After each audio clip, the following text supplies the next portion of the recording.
Hello दोस्तों, Rampur coaching में आपका स्वागत है। हमारा यहाँ पर चैप्टर नंबर 6 चल रहा है, जिसका ये है लेक्चर 2। लेक्चर 1 आपने नहीं देखा है तो वो जाकर पहले देख लीजिए, आपको अच्छे से समझ में आएगा।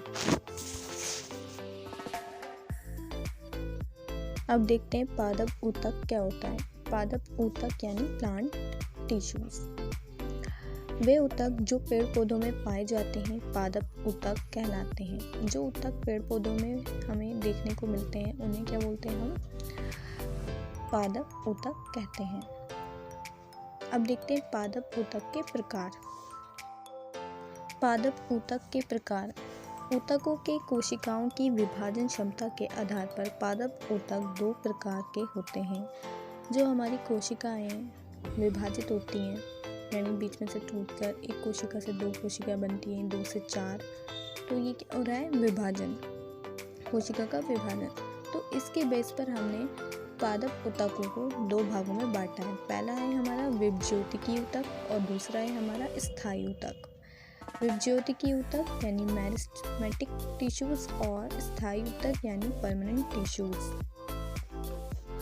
अब हम इसके बारे में डिटेल में पढ़ेंगे। विभज्योतिकी ऊतक को डिटेल में पढ़ेंगे और स्थायी ऊतक डिटेल में पढ़ेंगे और इनके फंक्शंस देखेंगे कि इनके काम क्या क्या होते हैं। फर्स्ट आता है हमारा विभज्योतिकी ऊतक। ये देखिए क्या होते हैं। ये ऊतक ऐसी कोशिकाओं का समूह होता है जिसमें बार बार सूत्रीय विभाजन करने की क्षमता होती है। ये ऐसी कोशिकाओं का ग्रुप है जिसमें बार बार क्या हो रहा है? सूत्रीय विभाजन करने की क्षमता है। सूत्रीय विभाजन क्या होता है ये हम आगे पढ़ेंगे, समसूत्रीय विभाजन और अर्धसूत्रीय विभाजन। ये अब आगे देखते हैं। ये ऊतक अवयस्क जीवित कोशिकाओं का बना होता है। ये जो है हमारी ये टिश्यूज का जीवित कोशिकाओं का बना है। इस ऊतक की कोशिकाएं छोटी अंडाकार या बहुभुजी होती हैं। इस टिश्यूज की जो कोशिकाएं होंगी वो कैसी होंगी? छोटी होंगी, अंडाकार होंगी यानी ओवल शेप में होंगी और बहुभुजी या बहुभुजी होंगी। अब आगे देखते हैं। और इसकी भित्ति सेलुलोज की बनी होती है। जो इसकी मेम्ब्रेन है वो काय की बनी होगी? हमारी सेलुलोज की। प्रत्येक कोशिकाएं घने कण युक्त कोशिका द्रव्य से भरी रहती हैं। जो हमारी कोशिकाएं उनके अंदर क्या मिलेगा हमें? साइटोप्लाज्म मिलेगा, यानी कोशिका द्रव्य भरा रहेगा। इन कोशिकाओं में प्रायः राजधानी अनुपस्थित रहती है। इस विभज्योतिकी ऊतक की कोशिकाओं में क्या होगा? हमारी राजधानी नहीं मिलेगी, हमारी राजधानी एब्सेंस होगी।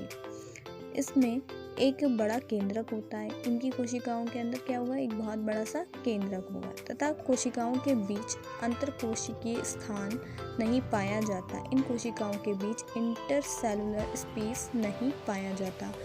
इनकी कोशिकाएं आपस में बहुत ज़्यादा मिली होती हैं, उनके बीच में स्पेस नहीं होता है। तो ऐसे ऊतक को हम बोलते हैं विभज्योतिकी ऊतक। इनके अंदर, इनकी कोशिकाओं के अंदर ना तो राजधानियाँ मिलती हैं हमें और केंद्रक मिलता है, एक बड़ा केंद्रक मिलता है हमें इसमें, और हमारी ये जो कोशिकाएं हैं वो उनके अंदर क्या भरा रहता है? साइटोप्लाज्म भरा रहता है।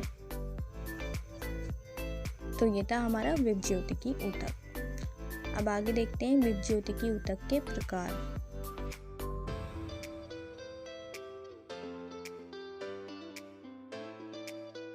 विभज्योतिकी ऊतक को पोजीशन के आधार पर यानी पोजीशन के बेस पर हमने 3 पार्ट में डिवाइड किया है। पहला है हमारा शीर्षस्थ विभज्योतिकी ऊतक, दूसरा है पार्श्वस्थ विभज्योतिकी ऊतक और तीसरा है हमारा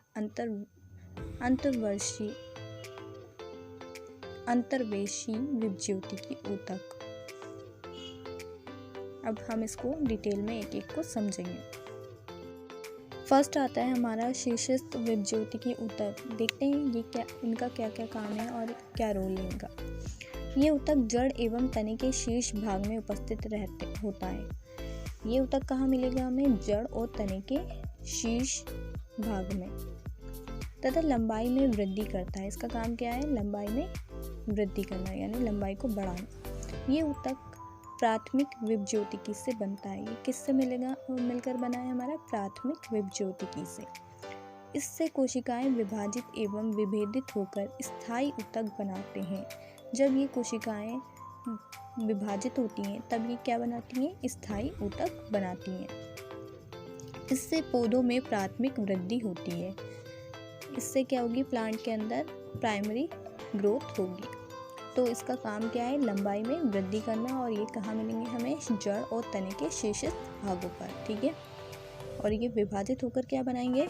विभाजित होकर स्थायी ऊतक बनाएंगे और ये प्लांट की प्राथमिक वृद्धि करते हैं। ठीक है। तो ये था हमारा शीर्षस्थ विभज्योतिकी ऊतक।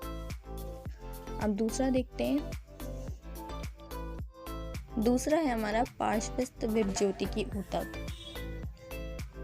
ये ऊतक जड़ तथा तने के पार्श्व भागों में होता है। ये हमें जड़ और तने के पार्श्व भागों में मिलेगा एवं द्वितीयक वृद्धि करता है। ये सेकेंडरी ग्रोथ करता है। इससे संवहन ऊतक यानी वैस्कुलर टिश्यूज बनते हैं। जब ये द्वितीयक वृद्धि करेगा तो संवहन ऊतक बनेंगे जो भोजन संवहन का कार्य करते हैं एवं संवहन ऊतकों के कारण तने की चौड़ाई में वृद्धि होती है। जो हमारे संवहन ऊतक हैं उनकी वजह से क्या होता है? तने की चौड़ाई में वृद्धि होती है यानी तना चौड़ा होता है। संवहन ऊतक में अव्यवस्थित कैम्बियम एवं वृक्ष की छाल के नीचे का कैम्बियम पार्श्वस्थ विभज्योतिकी का उदाहरण है। जो हमारा संवहन ऊतक है यानी वैस्कुलर टिश्यूज, इसमें अव्यवस्थित कैम्बियम एवं वृक्ष के छाल के नीचे का कैम्बियम पार्श्वस्थ विभज्योतिकी का उदाहरण है। ये किसके उदाहरण है? पार्श्वस्थ विभज्योतिकी के। पार्श्वस्थ विभज्योतिकी ऊतक ही द्वितीयक विभज्योतक है। जो हमारे पार्श्वस्थ विभज्योतक की हैं यही इन्हीं को क्या बोलते हैं हम? द्वितीयक विभज्योतिकी। तो इनका काम ये कहाँ मिलेंगे? पहले ये हमें मिलेंगे जड़ तने के पार्श्व भागों में मिलेंगे। इनका काम क्या है? तने की चौड़ाई में वृद्धि करना।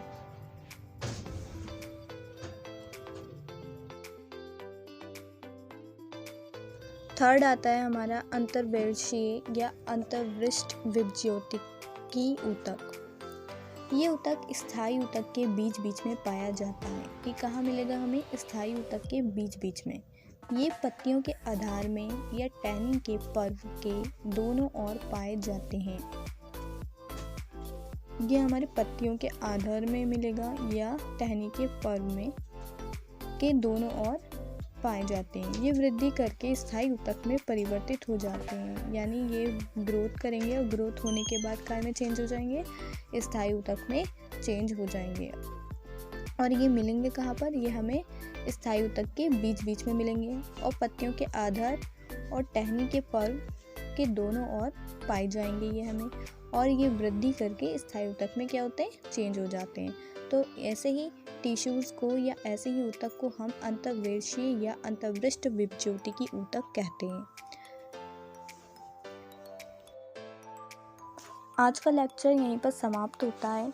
नेक्स्ट टॉपिक स्थायी ऊतक रह गया है हमारा, इसी का टॉपिक है, वो हम नेक्स्ट वीडियो में पढ़ेंगे।